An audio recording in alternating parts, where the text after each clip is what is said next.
Bro, kaa mbali kabisa na wanawake. Huo ndio ushauri wangu kwa wanaume wote ambao hawana pesa, yani mfukoni hawana kitu. Kama huwezi kutoa matunzo, huwezi kuhudumia. Sasa kwa nini umchukue binti ya watu kutoka nyumbani kwao, umlete kwako ili ateseke, abalanganywe na kuhondomolewa? Kama una uwezo wa kuprovide mazingira mazuri kwa mtoto wa watu kutimiza ndoto zake, kunawili na kuzaa kwa raha, basi kaa mbali kabisa. Hakuna haja ya kujiforce mzee. Hebu tuambiane ukweli. Kuna haja gani ya kutafuta mtu mwingine ingali kwamba wewe mwenyewe bado hujajitafuta na kujipata? Jitafute kwanza chief.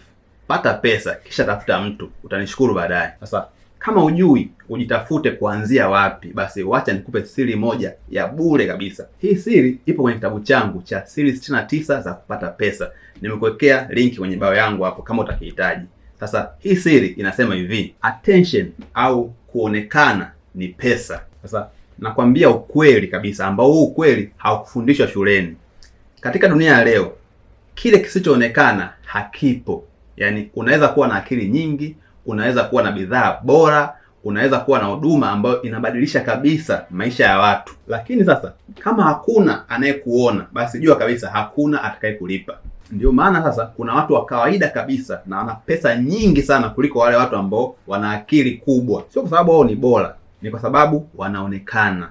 Yaani attention ni pesa na macho ya watu ni soko. Aliye na macho ya watu ana pesa za watu. Angalia YouTube, Instagram na TikTok. Wale unaowaona kila siku ndio wanaolipwa kila siku. Sio kwa sababu wote ni bora, bali ni kwa sababu wameelewa mchezo kwamba ukipata attention, pesa itakufuata. Sasa watu wengi sana wanaogopa kuonekana. Unakuta mtu anafikiria kwamba nikionekana watu watanicheka au watu watanihukumu.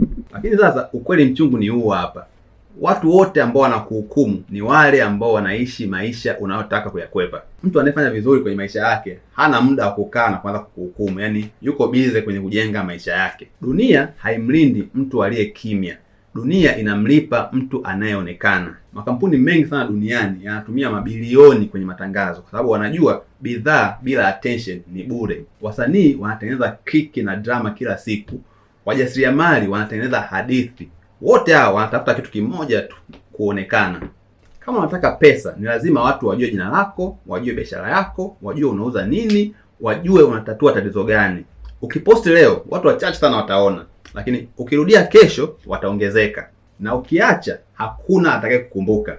Attention ni kama misuli, na misuli inajengwa kwa marudio na nidhamu. Usitake kupendwa na watu, taka kuonekana. Ukikaa kimya, dunia inakupita. Ukiongea, dunia inakusikia. Na duniani anayesikika ndiye anayelipwa. Mwisho wa kunukuu. Na hizi siri zipo 69 kwenye hichi kitabu. Sasa jipatie nakala yako ya hichi kitabu sasa. Nimekuwekea link kwenye biography yangu. Kakisome, ujitafute, upate pesa. La sivyo utakaziwa huyo mkeo mpaka akili ikae sawa.